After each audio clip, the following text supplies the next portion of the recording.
guys, welcome back to the channel. I apologize for the dip in content as I've been preparing to move on a short notice, but as always the show must go on, so I've decided to try and be as consistent as possible while still juggling things that are going on in my personal life. If you've been watching this channel for quite some time, you're probably aware that I started with my personal kit, but since then I've veered off to pursue other topics. So this video is going to be kind of a callback, but also sort of a updated video on what I use for a living, and it'll definitely be going to these channels' roots. As always, if you like what you see, leave a like and subscribe. It's free and it really helps the channel out and keeps new content coming. In today's video, we're going to be going over my most used plate carrier. Now, normally I have a few of them that I circulate through every now and again, but this one I've been using for quite some time. Another thing to note is while this plate carrier is set up for my personal needs, what I have here might not work for somebody else, but for you first timers out there, or maybe if you've owned kit for a while, then this might be a nice little refresher. For the base carrier, I am using an old Firstspear model called the Beat Up. There's not much to be found online because of it, but I can tell you that it had a TACP contract for about a year before they discontinued it entirely, and it had its own line of products for it and everything. So if you're looking for something similar, your best bet is to look at early models of the Strand Hog. As for Firstspear themselves, they are one of the best gear companies on the market today. Their products are pricey, but you get what you pay for with them because their line of both pouches, carriers, and chest rigs are all extremely solid. So go ahead and check them out. They also do collaborations with other companies such as Ferro Concepts and Shaw Concepts, and are the driving force behind many of Shaw's products that they sell today. As we all know, it's not a plate carrier without plates. The ones that I'm currently using in the front and the back are from Point Blank, by the way, who makes extremely good plates. The ones that I currently have in here are their level 3 models. They're ceramic, of course, and they come out to a little over 4 pounds each. Now, it's a little bit overkill, but given the fact that I've seen heavier plates with the same rating, and the fact that I usually wear an IOTV for work, I'm not really worried about my fitness in regards to the weight. Behind the plates, at least in the front and back, I have soft armor backers. Now, they are level 3A backers from KDH Defense Systems. While they're able to eat handgun rounds for lunch, these backers actually act as trauma protection. So say I take multiple hits or maybe even a slightly spicier round, which is just a little bit above my plate's protection rating. If I do that, it turns something like a broken rib or a punctured lung into just mere bruising. So all in all, it's just an added layer of protection. Now, I'm sure I bored you all with talk of protection, so let's go on and discuss the setup itself. On the front plate bag, I usually keep this top section clear for some sort of foam mount, but it broke recently, so I've been leaving it clear. And I do get to rock my extremely sick channel patch, which was made by a good friend of mine. Go check his Instagram out in the description. He makes some really good gear, and I will be doing a video on one of his products very shortly. Below it, I have a placard. I usually run placards on all my carriers, and this particular one is the Haley Strategic TRMP. And I've been using this one for a little bit now, and it's held up extremely well. And what it is it's 3 of their MP2 mag pouches in the base layer with this heavy duty elastic on the sides.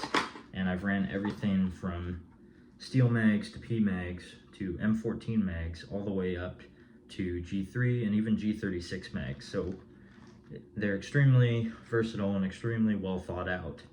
In the front are these 3 elastic cells. They're very Blue Force gear style.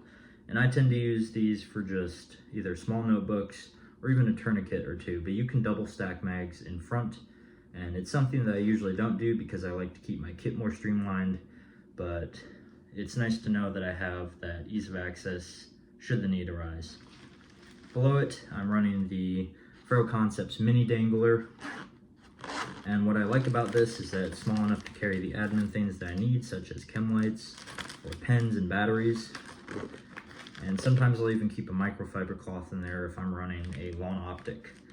So it's small enough to stay out of the way, but it's big enough so that I know it's there if I ever need it.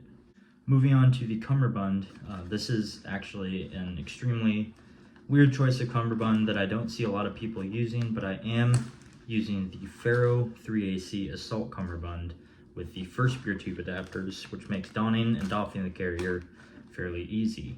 Another reason why I like the 3AC cummerbund is it's very similar to their bison belt. It has a layer of tigris surrounded by cordura, and it's extremely durable and allows me to carry a fair amount of weight on it. And it's also extremely breathable.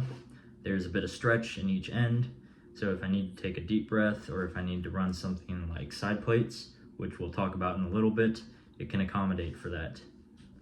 On the left side of the carrier, I have a Molly 2 pouch. This is just a simple issued one that provides 2 rolls. I can either fit 2 mags in here, or I can fit something like my Baofeng UV5R if I ever need to use comms. So I would definitely look at this as just one of the best all-around pouches that you can get for cheap.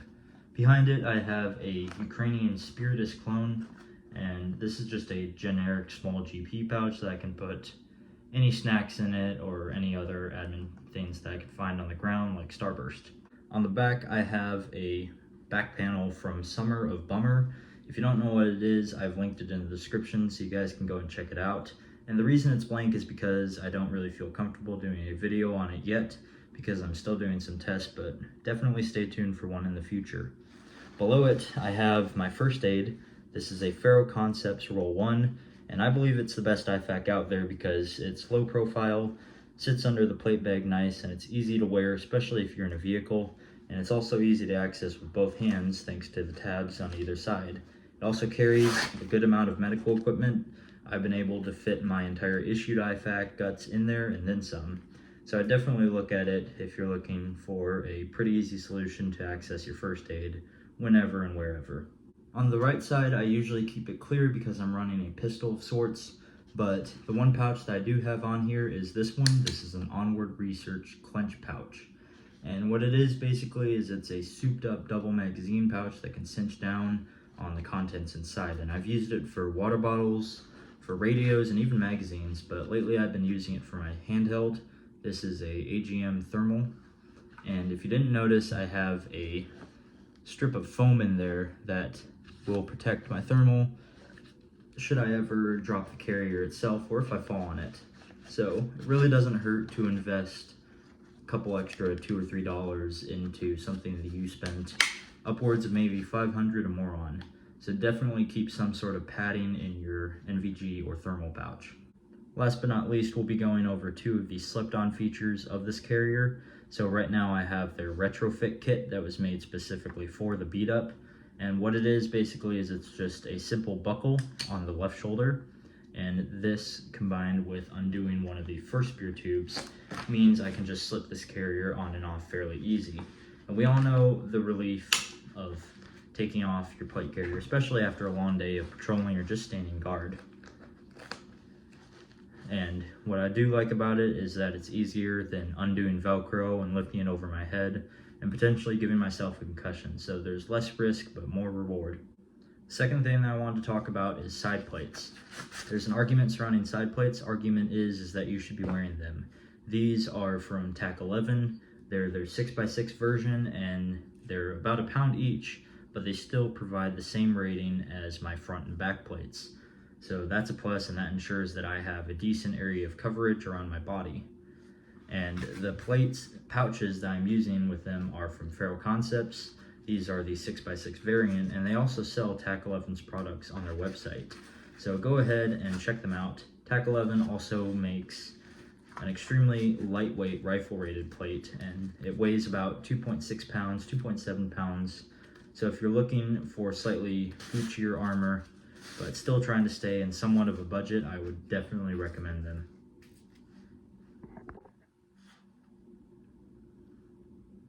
Overall, this carrier and its setup isn't meant for everybody, and I can't really recommend it to anyone, but it's what's worked for me for some time now, and I'm quite satisfied with it. Final bit of advice for you guys: if you're fellow kit owners, just go out there and train in your kit. Go have some fun. Maybe go to a couple BB wars, but don't become too much of a LARPer, because then you're just going to be labeled as a nerd and no one's going to take you seriously. But jokes aside, just train in your kit. There's always modifications that need to be done or improvements that can be made, so go out there and find those little bits of details, become familiar with your kit and become deadly with it. And that's all I got for you guys. If you like the video, leave a like and subscribe, and I'll see you in the next one.